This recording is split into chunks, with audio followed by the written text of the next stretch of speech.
Assalamualaikum warahmatullahi wabarakatuh. Innal hamdalillah nahmaduhu wa nasta'inuhu wa nastaghfiruh wa na'udzu billahi min sururi anfusina wa min sayyiati a'malina.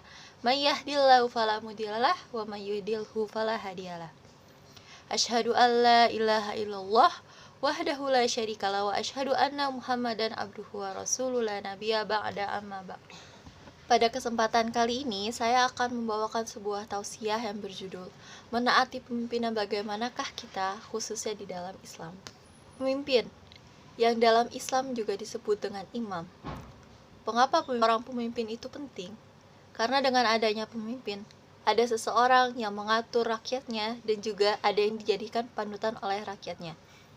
Bagaimanakah seorang pemimpin bisa menjadi panutan oleh rakyatnya? Tentunya pemimpin itu harus mempunyai akhlak yang baik, akhlakul karimah, dan juga dia harus berpegang teguh pada ajaran Allah Subhanahu wa Ta'ala. Di zaman Rasulullah pun ada seorang pemimpin yang kita kenal dengan nama Khulafaur Rasyidin. Di antaranya ada Umar bin Khattab, Utsman bin Affan, Ali bin Abi Thalib, dan Abu Bakar As-Siddiq. Keempat sahabat Rasulullah ini adalah orang-orang yang menggantikan Rasulullah setelah Rasulullah wafat.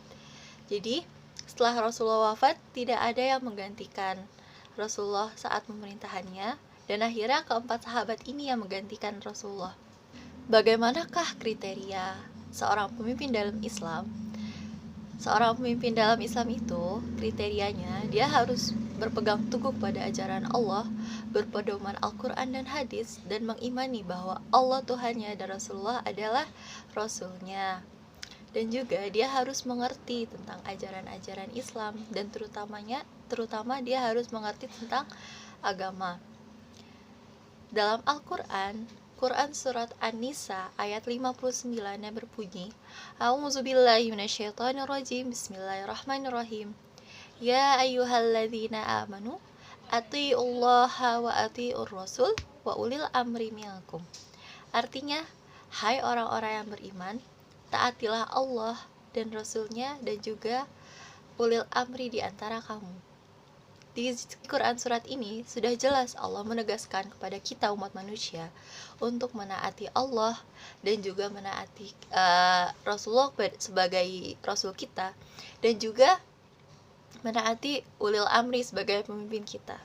Rasulullah pun telah berpesan kepada kita sebagai umatnya untuk menaati pemimpin kita, meskipun pemimpin kita itu adalah orang yang zalim. Di dalam hadis riwayat Abu Daud dan Tirmizi berbunyi, saya memberi wasiat kepada kalian agar tetap bertakwa kepada Allah Subhanahu wa Ta'ala, tetap mendengarkan dan taat walaupun yang memerintah kalian adalah seorang hamba sahaya. Hamba sahaya di sini contohnya adalah seorang budak. Jadi kita harus menaati perintah dari pemimpin kita meskipun dia itu adalah orang yang hamba sahaya atau seorang budak.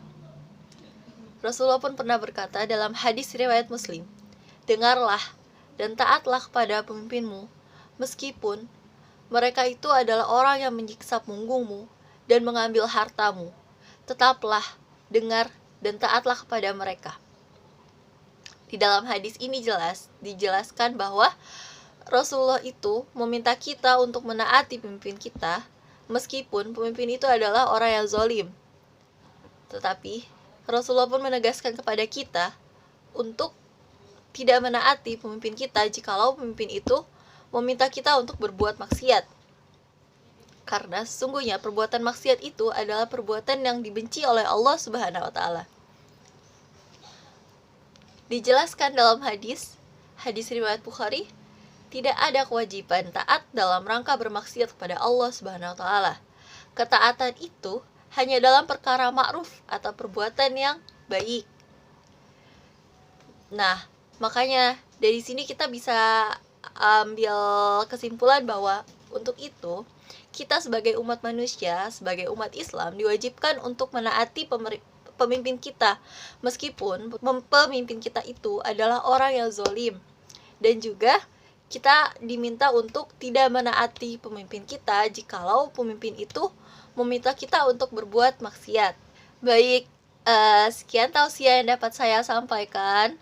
Kurang lebihnya saya mohon maaf.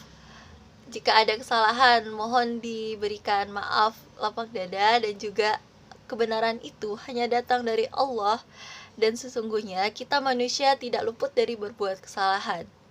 Sekian dari saya.